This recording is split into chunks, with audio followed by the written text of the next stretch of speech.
Muito boa tarde, bem-vindo a mais um Panorama Brasil ao vivo aqui na Causa Operária TV, nessa sexta-feira, 12 de fevereiro de 2021, como você sabe, com as notícias de norte a sul do nosso país, e hoje justamente com a região norte e o nordeste representados aqui pelos companheiros Patrícia Paiva, está estreando no nosso programa de hoje, e o companheiro Lino Almeida, que fala lá do Ceará. Então vamos dar uma boa tarde aqui. Patrícia, tudo bem? Prazer ter você aqui Tudo. conosco. Bem-vinda ao Panorama Brasil. Boa tarde, para mim, bom dia ainda aqui. Prazer estar aqui no programa. Obrigado pelo convite. Legal. A Patrícia está falando direto do Acre, né? De Rio Branco, Patrícia? Sim, de Rio Branco, no Acre. Ah, ok. Bom, vamos começar por uma notícia do Ceará. Tem uma crise aqui com a reforma da Previdência Municipal em Fortaleza. É isso que está acontecendo, Lino? Perfeitamente. Era algo que a gente já esperava. Aconteceu a reforma da Previdência Nacional, aconteceu a reforma da Previdência do Estado do Ceará, um governo petista, e está acontecendo agora a reforma da Previdência, ou pelo menos já começou a tramitar a reforma da Previdência na Prefeitura de Fortaleza, mas por todas as prefeituras do Brasil. E não é nada agradável a gente saber que você está perdendo direito, que você está perdendo tudo aquilo que você conquistou, tudo aquilo que você, durante. São professores, são professoras, são o pessoal da saúde, é o pessoal de todas as áreas da prefeitura vão perder com essa reforma da Previdência. E a discussão lá, ela está uma briga enorme. Mas eu não tenho todos os pontos nesse instante aqui. Acredito que no próximo programa a gente possa ter, até já ter passado essa previdência, o que não é agradável dar esse tipo de notícia para os trabalhadores, nem só para os trabalhadores do Ceará, para os trabalhadores de todo o país. Coisa que vem sendo feita aí de norte a sul com a colaboração, né, de muitos governadores e até prefeitos aí que se dizem de esquerda e amigos do trabalhador, né? Agora, Patrícia, sobre a situação de quem não tem previdência, a situação de quem está aí vivendo do trabalho informal no Amazonas, teve um protesto na Assembleia Estadual, se entendi bem, contra o governador Wilson Lima, né? São trabalhadores aí que estão há mais de um mês sem trabalhar por conta de um decreto que suspende o funcionamento de uma boa parte do comércio. O que está acontecendo? Mais detalhes, Patrícia. Seu som Em tá frente. desligado, não ouço. Ah, ok. Ok, agora? Ok. Então, foi um protesto dos trabalhadores informais, né? Em decorrência da situação do coronavírus, né, que é pública aí do Amazonas, né, que a gente está vendo.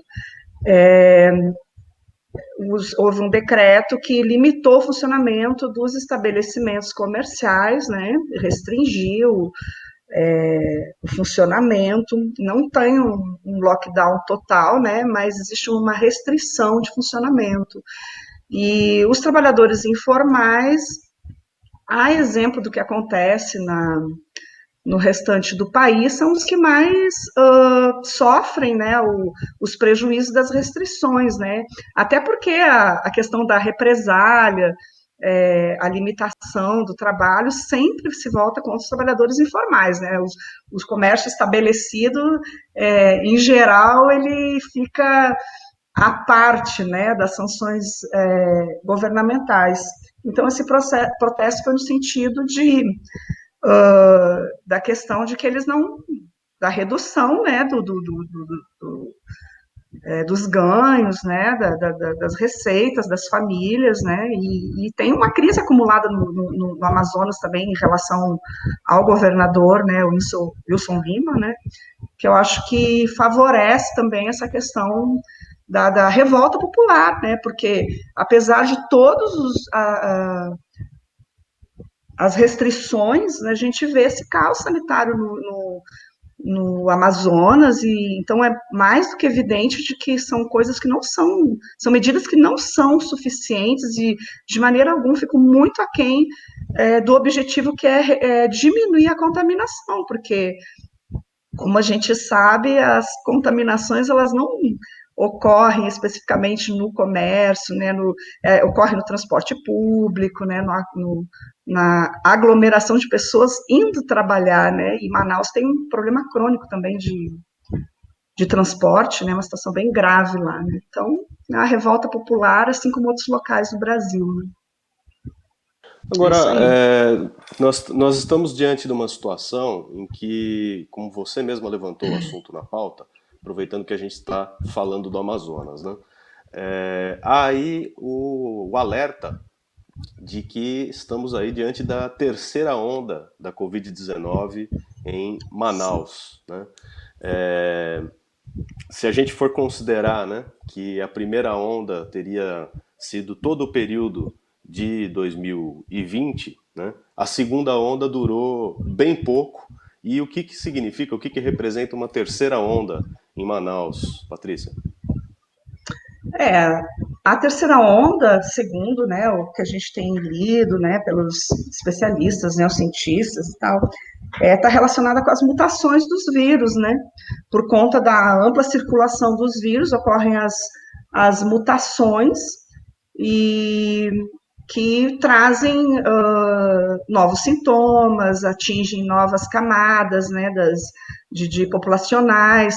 E então o que eles estão prevendo, já tinha sido prevista essa segunda onda, né? Essa que está acontecendo agora em Manaus, inclusive isso aí já se espalhou por toda a região norte. Aqui no meu estado já foi identificado vírus essa mutação de Manaus, já foi identificado em outros estados, os sanitaristas já estão alertando, né?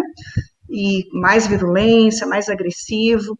E a terceira onda seria já uma sequência, uma consequência dessa situação de não controle da pandemia, né?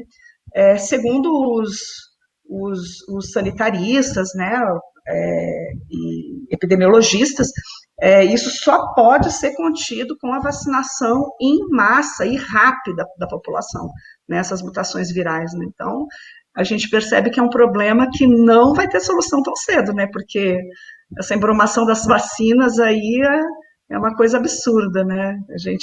Pouquíssimas pessoas vacinadas, né?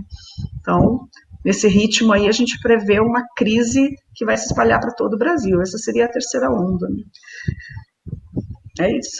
É um caso, como a gente tem visto, né? E a companheira bem lembrou, a farsa da campanha de vacinação que coloca todo mundo em risco, né? É a vacinação sem vacina, isso aí seria a manchete de algumas semanas atrás, de 2 ou 3 semanas atrás, e agora é a vacinação com uma vacina que pode não servir para nada, né? Elas já eram, as que foram adquiridas aqui, por exemplo, pelo governo de São Paulo, do PSDB, do João Dória, já era a vacina mais cara e uma das menos eficientes, né? Uma das mais caras e a menos eficiente que vem sendo, dentre as vacinas que vêm sendo adquiridas. E além dela não ter a eficácia, né? uh, tal como outras, agora ela está rapidamente ficando desatualizada, né? A demora e a falta de investimento é tanta que nós vemos aí como é que se diz, o esforço, né, do supostamente interessado dos governos estaduais ficar para trás, talvez ainda mais além, né, ainda mais aquém das necessidades, e quem paga o preço é a população. E eu pergunto já para o Perulino, né, qual que é a situação da vacinação aí no Ceará. Tem notícia falando da vacinação dos idosos, né? Na semana passada a gente estava comentando o fatiamento das faixas etárias, né? para a distribuição das pouquíssimas doses disponíveis. Tem governo e prefeitura aí fazendo uma economia que vai à beira da loucura, né? O absurdo. Lino, é com você.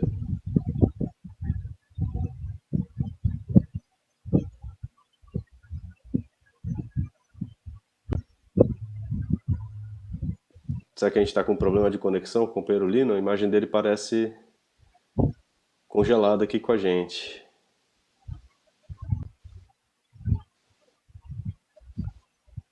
Bom, a gente aguarda o companheiro Lino voltar.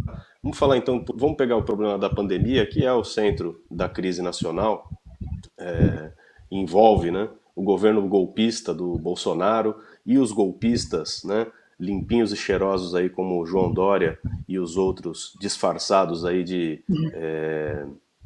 cientistas, né, que cuidam da população.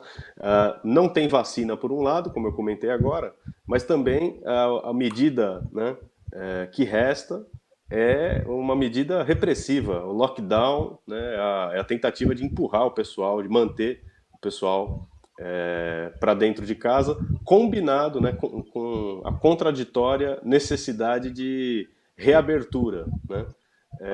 Vamos pegar, por exemplo, o caso de Roraima, né? A Prefeitura de Boa Vista liberou missas, cultos, aulas presenciais, mas, né, os bares, restaurantes ainda têm restrição. Então, como a gente já viu no Panorama Brasil anteriormente, né, tem o vírus que as pessoas só... Tem gente, né, e talvez a particularidade do vírus, que ele só se propaga à noite, as pessoas só se contaminam à noite. Por isso tem o toque de recolher, né? E eu queria saber da companheira Patrícia se em Roraima, se em Boa Vista, o vírus só se propaga, né, em restaurantes, em bares, mas, né, na escola, na igreja, as pessoas estão livres da contaminação. Vamos todo mundo para dentro das igrejas aí nos proteger dos vírus, Patrícia? Eu acho que é uma boa. É uma coisa absurda, né? A gente que fere a lógica, né? A racionalidade. Acho que qualquer pessoa. Eu acho que é por isso que essas medidas restritivas elas não encontram apoio em nenhum segmento da população, né? A não ser aquele que pode estar em casa, né? Que está lá, né, garantido seu salário, enfim, né, a população em geral não aceita de maneira nenhuma essas medidas restritivas, não que ela não queira, né, que é uma coisa que é confundida, né, o fato das pessoas não aceitarem as medidas restritivas como se elas tivessem um apoio, por exemplo, a Bolsonaro, né, isso não tem a ver isso, né, na verdade é que fere a lógica, né, a gente escuta muito, inclusive eu já escutei de pessoas assim, olha, eu pego o ônibus lotado, eu tenho que trabalhar, tô no meu trabalho, embora com todas as restrições, e a culpa, né, da contaminação é quando eu reúno com a família no final de semana, quando eu vou num bar tomar uma cerveja. É uma coisa absurda isso, como se o vírus fosse seletivo, né? E ele só pegasse a partir das 10 horas da noite, a partir, né, de certos horários, é uma coisa absurda. Eu acho que é uma coisa que qualquer pessoa consegue racionalizar e perceber que isso é uma farsa, né? Na verdade, eu acredito que isso tem a ver com a questão de transferência da responsabilidade, né? Então, como eles não têm medidas efetivas que são, de fato, se você falar em restrição de circulação, é uma questão óbvia, que diminui a circulação do vírus, é uma coisa que se compreende. Porém, isso só é possível a partir de uma garantia do governo de que as pessoas possam estar em casa, isso para todas as pessoas, né? Uma garantia de sobrevivência. E isso não é feito de maneira nenhuma. Isso associado à questão das vacinas e outras medidas.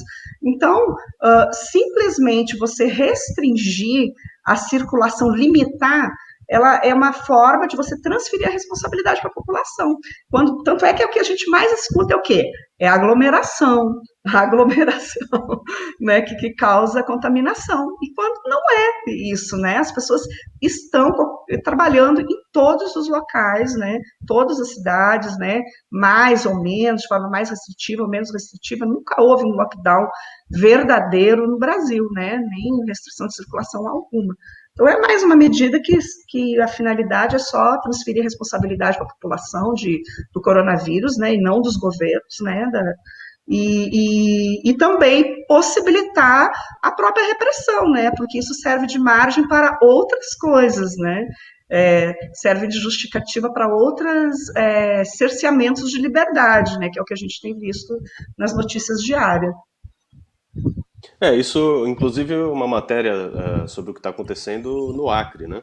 3 pessoas foram detidas por fazer exercício ao ar livre aí, em espaço público, né? Porque estavam sem máscara. Como é que fica isso daí? Quer dizer, você é obrigado a trabalhar, não pode se divertir, né? A gente viu o escândalo Não. que fizeram nas festas de fim de ano. Tem notícia aí sobre o carnaval com restrições, né? Mas mesmo assim é, abertos, né? E agora, se o cidadão sai na rua, né, para fazer uma caminhada, pode ter que enfrentar aí a ação do poder público. O que aconteceu aí no Juruá? O que é o Juruá para quem não está, né, no norte, para quem não conhece a região? O Juruá é uma região aqui do estado do Acre, né? Fica na região bem oeste, né, do estado, na divisa com o Peru. E no Juruá está localizado a segunda maior cidade do estado, né? E que é Cruzeiro do Sul. Então, a Prefeitura de Cruzeiro do Sul decretou medidas restritivas, né, por conta que o estado todo, os 22 municípios do estado do Acre estão em bandeira vermelha, né? O que é a bandeira vermelha, né? Na verdade, é como eles monitoram para que não tenha gente morrendo no meio da rua, né? Lotou os leitos disponíveis, muda a bandeira, né? Então, porque senão a coisa fica caótica, né? Te vira um Equador, como a gente viu no início da pandemia. Então, no Juruá, eles decretaram medidas restritivas que, dentre dos pontos dessas medidas que a prefeitura decretou, era a proibição de esporte ao ar livre, né? E fecharam os parques de lazer, locais de caminhada, né? Isso aí é geral. Aqui em Rio Branco também aconteceu isso, está tudo fechado. Só não está fechado o terminal urbano, lá você pode entrar para pegar o ônibus. E então as pessoas estavam fazendo atividade física e foram detidas, uns recusaram, né, a colocar a máscara. Já era proibido estar no local, né? E um deles parece que se recusou a usar a máscara, né, e tal, também, que também não existe nenhuma lei que diga que é obrigatório máscara, a não ser dentro de ambientes fechados, né, que é uma coisa que eu, na minha opinião, acho que é uma coisa que embora não resolva, diminui a contaminação imediata, né, e as pessoas foram detidas simplesmente porque estavam na rua, né, e foram autuadas, enfim, assinaram um termo de, como é que chama, de responsabilidade. Só que isso aí já está gerando também polêmicas, né? A gente elabora a nossa pauta aqui no dia anterior, hoje eu já vi que a própria, o próprio delegado, alguma coisa assim, lá já está se recusando, já afirmou que não vai prender as pessoas, porque, e é uma colocação interessante, né, que a correlação que ele fez. As pessoas podem andar na rua caminhando, sem máscara, para ir para trabalhar, só que não pode estar no parque correndo, fazendo exercício físico, quer dizer, é aquela história que a gente falou anteriormente, né? Uma coisa absolutamente sem nexo, sem pé nem cabeça, né? É um Frankenstein essas medidas de combate ao coronavírus no Brasil, né? Uma coisa ridícula, na verdade. Não faz sentido nenhum, né? Você Faz sentido. tem, de um lado, a repressão total, de outro lado, a abertura total, né? O liberou geral. É uma combinação aí que, com a farsa da vacina, expõe aí toda a população ao risco, né? De norte a sul do país. O Perulino está de volta conosco, teve problemas de conexão. Briga com essa conexão, meu amigo, mas deu certo agora. Tá certo. Então, fala pra gente, Dino, da situação da pandemia no Ceará, no Nordeste como um todo, né? Mas, particularmente com relação à vacina. A gente estava comentando aqui o problema da vacina que agora, né, estamos diante de uma terceira onda do coronavírus em Manaus, né, o alerta aí dado pelos cientistas, e a gente estava discutindo, né, essa questão da vacina que antes não era suficiente e agora pode ser inútil, né, diante do avanço da pandemia. Como que estão administrando a vacina aí no Ceará, Alino? Mesma situação de todo o país, não muda nada. E essa variante que apareceu em Manaus, ela praticamente já está no todo. Não é simplesmente uma coisa em Manaus, não é. Até porque o país é grande, as pessoas estão viajando, levando o vírus para algum lugar. Ou seja, não existe aqui não existe uma vacina, porque a vacina que a gente tem até agora, vacina entre aspas, é uma vacina simplesmente para inglês ver, ou aquela vacina que se tira foto e acabou. E a vacina que pelo menos ela tem um potencial maior que a Sputnik, e o pessoal não quer comprar ela. Não, até agora não fizeram menção de comprar ela. E a Coronavac, foi dito, ela não serve mais para a variante que apareceu em Manaus ou para a variante que já está praticamente em todo o país. É uma situação complicada.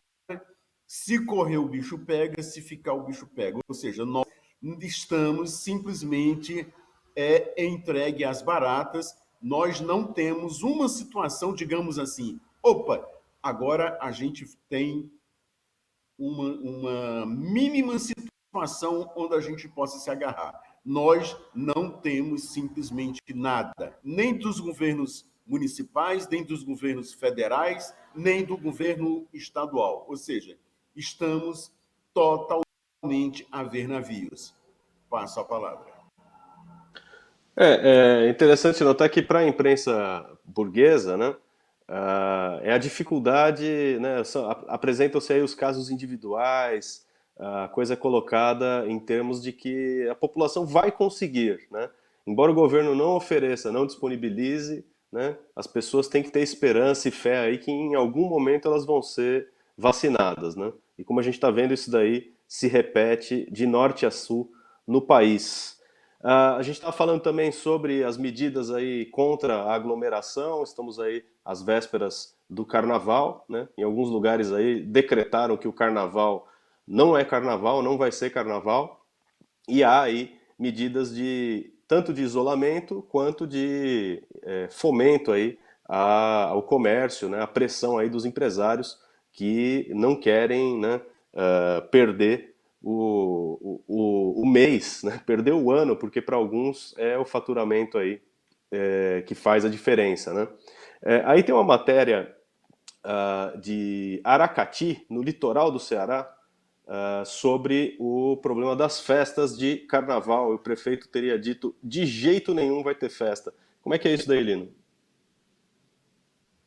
A cidade de Aracati é uma cidade histórica e vizinho tem 3 grandes praias. Uma delas você já deve ter ouvido falar, que é Canoa Quebrada, e tem mais 2, não estou lembrando agora o nome delas. O senhor prefeito disse que não vai ter carnaval. Agora, onde ele vai arranjar tanto policial para os foliões que vão às praias? Eu duvido que ele consiga esse feito, porque Aracati talvez na cidade não vá haver carnaval, aí eu não vou discutir na cidade.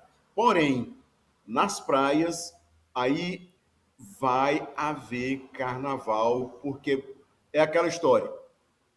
O trabalhador passa o ano inteiro trabalhando e, de repente, ele não tem um momento de lazer dele. Duvido que ele não vá à praia, duvido que ele não bote o bloco dele lá na praia. Até porque, principalmente nessa época do ano, que é uma época gostosa de você ir à praia, fazendo muito calor, ora chove, ora faz calor, então a turma vai para a praia, eu tenho certeza.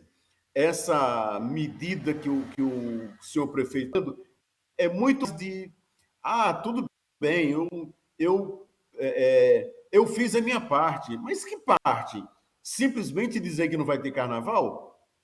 Ele não, se ele fosse pelo menos um pouquinho mais honesto, ele dizia, olha, eu não tenho dinheiro para comprar vacina, eu não tenho dinheiro para comprar, eu não tenho um médico na cidade, eu não tenho não tem posto de saúde, não tem isso, não tem aquilo, mas como não tem nada disso, que não tem nada disso, ele diz que não vai ter carnaval na cidade de Aracati. Mas eu digo e falo, nas praias vai haver carnaval com certeza.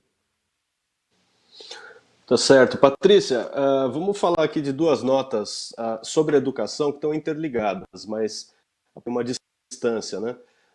Em Tocantins e no Amapá. No Amapá, o Ministério Público pediu a suspensão do retorno das aulas presenciais nas escolas particulares da capital. E em Tocantins, o Sindicato dos Professores estão dizendo, o presidente do Sindicato dos Professores declarou: os juízes estão em home office, mas os professores têm que colocar o pé no chão da escola. Como é que está essa situação no norte do país, Patrícia?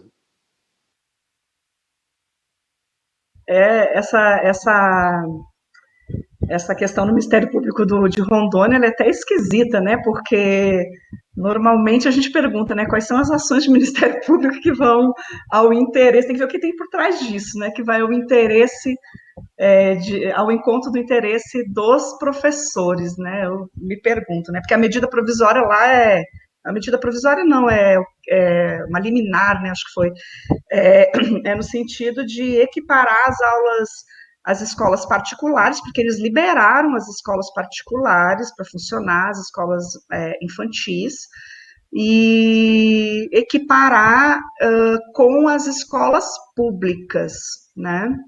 Então, a alegação é que o decreto que permite o retorno às aulas das escolas particulares ferem as próprias medidas de restrição à circulação, né? E aí no Tocantins é o que a gente está vendo, né, em o restante do país, né, essa pressão pela volta das aulas, que na verdade o único objetivo é atender os interesses capitalistas, né, que é a questão da circulação de dinheiro, né, porque gera essa receita, né, e não só de capitalistas importantes, eu diria, mas também do próprio trabalhador informal, essa questão de não haver as aulas, desde a da senhorinha, né, que vende bombom na frente da escola, né, todo mundo é prejudicado, mas é aquilo que a gente já falou anteriormente, né, não, querem obrigar os professores sem a mínima condição. A gente sabe que as escolas aqui no norte, pelo menos, no meu estado, as escolas não têm água, não tem água, sabe? Caminhão-pipa, a questão sanitária é péssima, né, região norte, né? E como que você vai oferecer condições sanitárias, né? Você garantir que haja o mínimo de segurança. E mesmo que houvesse, na minha opinião, né, quem conhece, né, tem experiência com criança, a gente pergunta, quem controla a criança, né? Como que você controla, você diz para uma criança que ela não pode pegar na máscara, que ela não pode botar a mão aqui, não pode botar a mão ali, que ela não pode abraçar, é uma coisa que a consequência disso, a gente já está vendo, né, onde abriu, Manaus, por exemplo, né, se atribui essa situação toda à abertura precoce, né, dos estabelecimentos de ensino. E os professores estão nessa sinuca aí, né, de ter que fazer, e tem que fazer greve mesmo, né, tem que fazer, a única saída é a mobilização, organizar a categoria e botar o pé na porta, a gente não vai pronto, porque realmente os juízes, né, as castas do serviço público estão todas trabalhando com segurança, né? E agora os professores, né, que também são servidores, né, terão que se expor e certamente, né, as consequências a gente não precisa nem comentar, são óbvias. Né? É complicado isso daí, ó. Sem a mobilização, sem São, essa... são servidores, mas são servidores de uma espécie diferente, né? Como comparar tigres e gatos, né? São felinos, É, mas um juiz é um cidadão do Olimpo, né? Dos deuses do Estado capitalista. E o professor, o funcionário de escola, é um reles mortal, né? Nesse caso aqui exatamente. tá bem definida a diferença, né? De classe e da burocracia do Estado, né? O pequeno Sim. funcionário e o grande parasita, né? Para a gente ir caminhando para o encerramento do nosso programa, pegar mais uma última notícia aqui, para a gente fechar com a. Cadê o tema? A pauta escorregou da minha mão. Onde é que tá? Onde é que tá? Aqui. Não, último tema, só para a gente dar uma nota do que está acontecendo no transporte alternativo no Cariri, porque a situação, bom, a repressão ao transporte alternativo era a tônica de toda uma época aí, algumas décadas atrás, né? Pelo menos em São Paulo. Agora no restante do país abunda os transportes alternativos. Não há outra alternativa, né? A falência total da infraestrutura urbana. Mas o que acontece no Cariri? Qual que é a situação, Lino? Essa ação, ela é exatamente parecida com a anterior, que é essa não é o prefeito, mas são os prefeitos, regiões que que eles que eles resolveram. E a NTT, na realidade, é quem entra nessa história, porque a cidade de Juazeiro, ela recebe um alternativo de várias cidades aqui, do Piauí, passando pelo cidades distantes do Ceará, pela Paraíba e do Pernambuco. Ou seja, conclusão, olha, durante esse período de carnaval não vai ter transporte alternativo. E aí muita gente precisa trabalhar, muita gente precisa fazer outras atividades, e só tem esse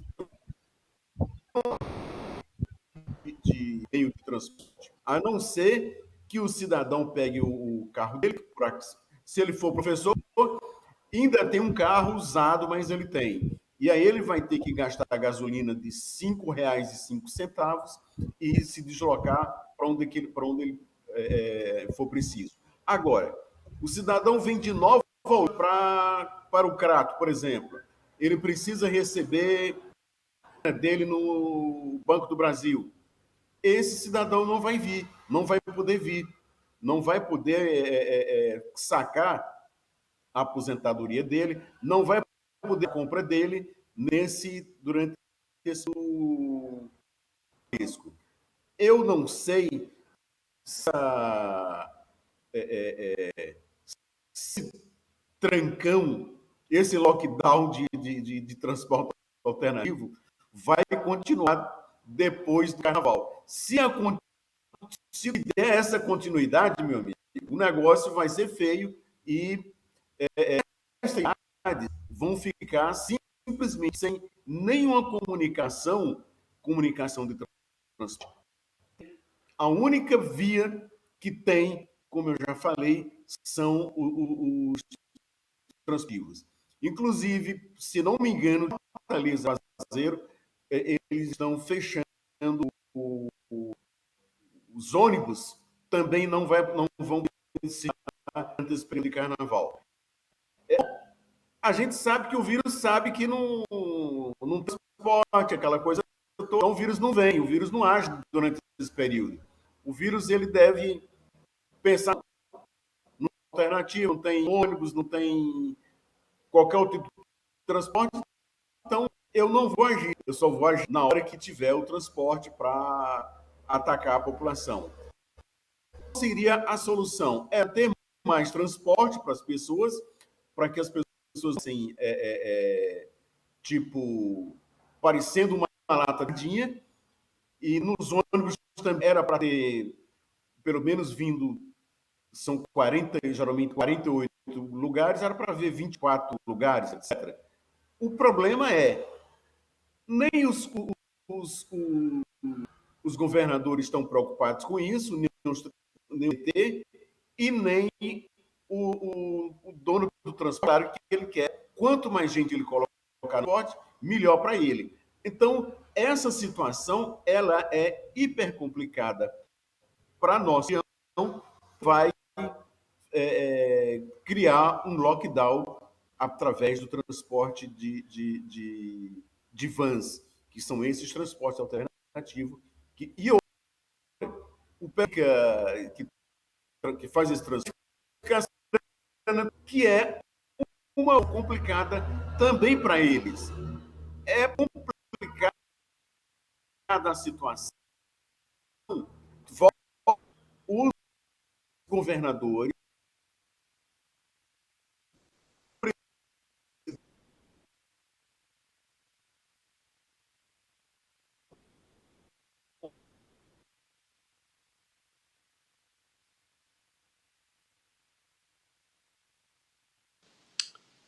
Alô, infelizmente tivemos aí um problema com a conexão do companheiro Lino. Nosso tempo também, infelizmente, acabou. Eu agradeço aí ao companheiro Lino, uma pena que a gente não pôde concluir. A companheira Patrícia, mais uma vez, bem-vinda. Contamos com você aqui às sextas-feiras com as notícias da região norte no Panorama Brasil. Convido quem está acompanhando a gente também a acompanhar a Universidade Marxista, o nosso curso O que foi o Stalinismo, com o companheiro Rui Costa Pimenta, uma análise marxista. Você acessa o site universidademarxista.com.br, veja as informações, inscreva-se e participe. Panorama Brasil volta na segunda-feira, ao 12h15. Obrigado, Lino. Obrigado, Patrícia. A gente se vê lá. Obrigada, Rafael.